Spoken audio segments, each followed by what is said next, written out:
Jonathan is a psychoanalyst and a researcher, and he's dedicated a lot of his career to showing that psychoanalysis remains relevant, that it helps people, and that the modern version looks very different than what people might imagine.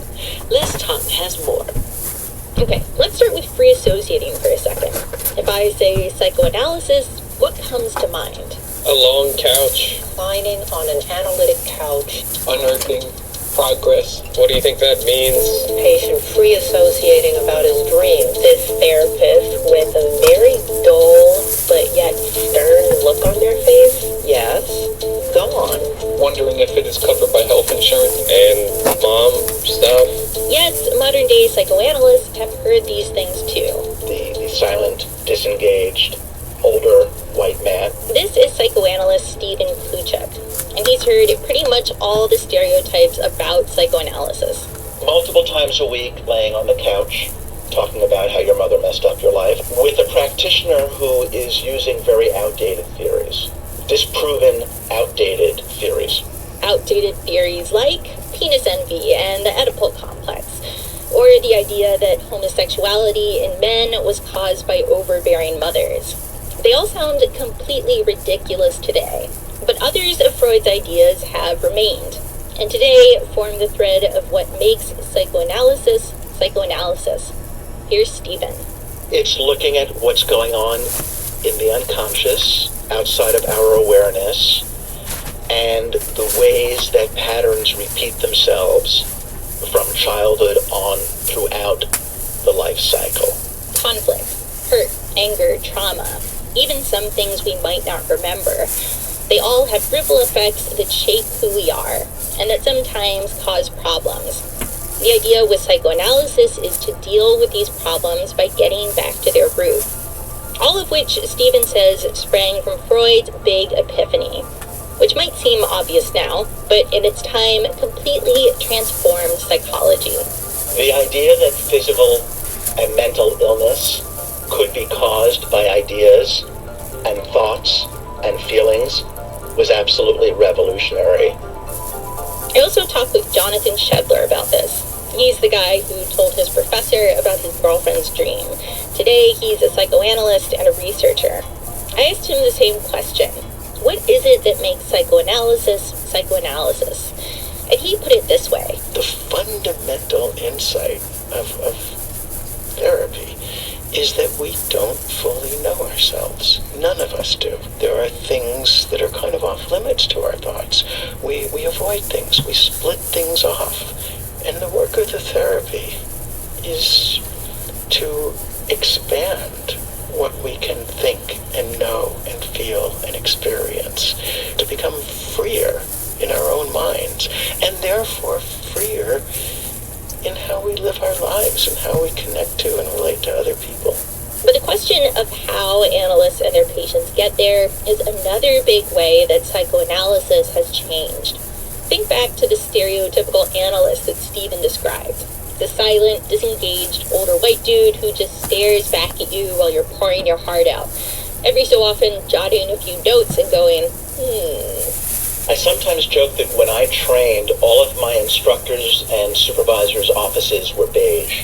Beige. Everything was neutral tones. Stephen trained as a classical analyst back in the 90s. And he said back then, this attitude was pervasive. Everything was neutral.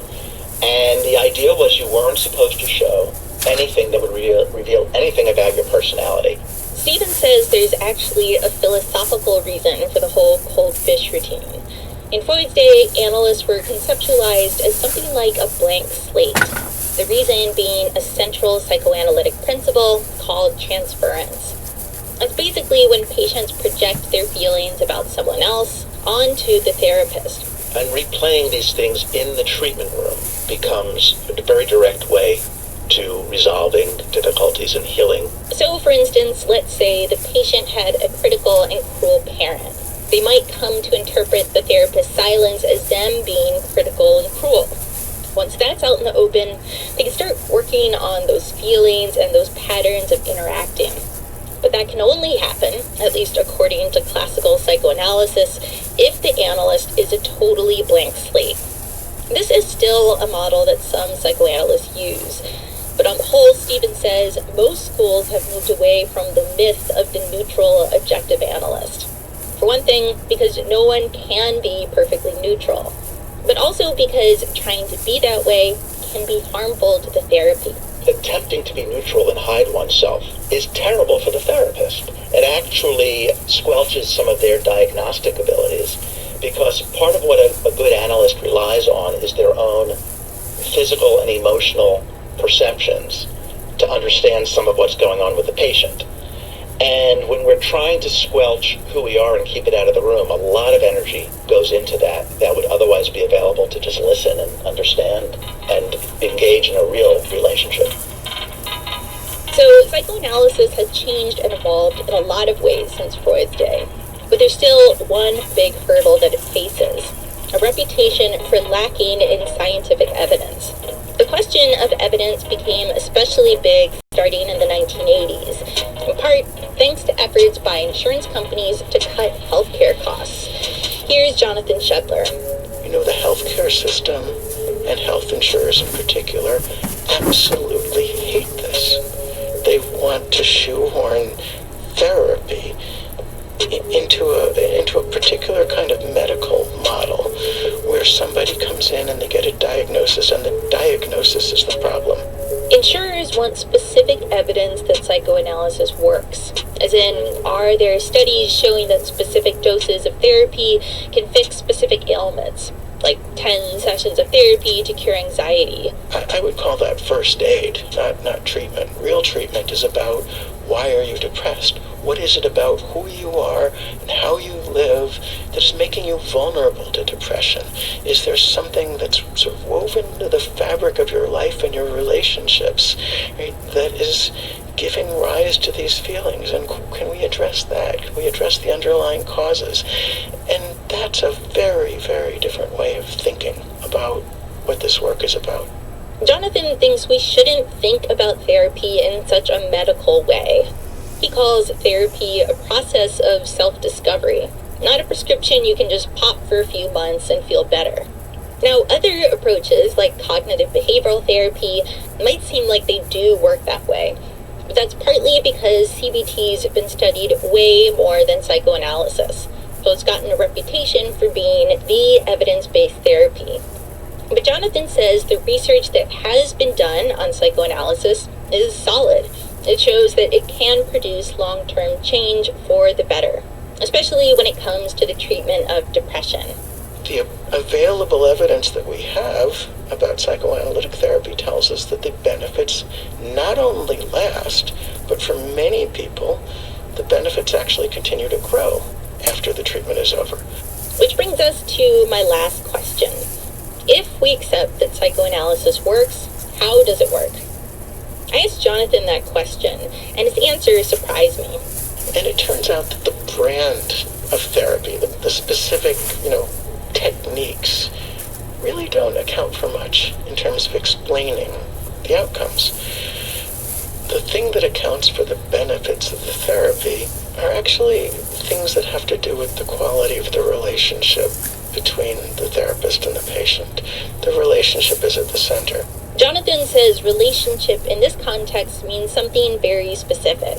It's not about how well the analyst and the patient get along. It's about having a shared understanding of the work they're doing together, of what their goal is and how they're going to get there. But more than that, the relationship between the analyst and the patient is the therapy. It is the work itself. So the therapy relationship becomes a kind of a laboratory and a sanctuary to see and recognize and understand what happens in relationships with people that goes wrong. And ideally, a place where those patterns can be reworked. That story was reported by Liz Todd. Coming up, a fear that became bigger and bigger until the only way to overcome it was to face it. It sounded like the worst thing in the world I could possibly do. That's next on The Pulse. During the Vietnam War, a nurse's duty was not always restricted to the hospital. I couldn't say to the chief nurse, no, I'm not going to go have dinner with some general. You took orders. And you just say, oh, thank you very much. What an opportunity. Aren't I special? Women in the Vietnam War. I'm Sarah McConnell. Join me for With Good Reason.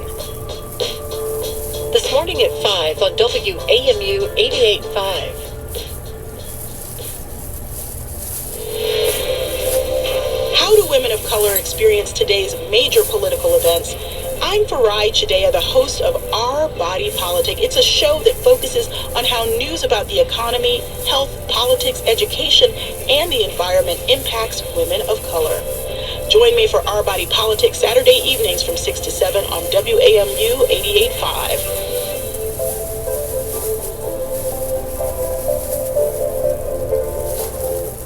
Hi, I'm Bob Boylan with NPR Music's All Songs Considered. If you love a Tiny Desk concert and enjoy discovering some truly excellent new music with NPR, you're in good company. You can say thanks today and keep the music humming along by supporting your local station and mine too, WAMU. Become a sustaining member, like me, with a monthly donation at WAMU.org or by calling 800-248-8850. This is The Pulse. I'm Mike and Scott. We're talking about therapy. Dara Lovitz was an anxious child, and as long as she can remember, her fears concentrated around one issue. She was terrified of anything and everything related to vomiting. I would do everything in my power to avoid it at all costs. Like the time a classmate got sick on their bus ride home. He was dead to me after that. I ignored him. I wanted nothing to do with him. I didn't even like, when I was exercising, to run by his house. If we drove by his house in a car, I would hold my breath. This type of fear is called emetophobia. It's an anxiety disorder. Why people focus on that specific issue is unclear. Dara doesn't remember how it started for her or why, but she's had it as long as she can remember. When she got older, she avoided parties because people might drink too much and get sick. She made sure any TV show or movie she watched didn't include scenes where people throw up. It became all-consuming, and Dara became a master in avoiding more and more things. So for instance, if you're out to dinner and somebody gets sick after dinner, you'll want to know, what did they eat? And then you'll avoid eating that thing ever again. You know, or maybe you'll avoid eating at that restaurant ever again. And it might have been a stomach bug, but your brain doesn't work that way. It just works to eliminate all possible danger.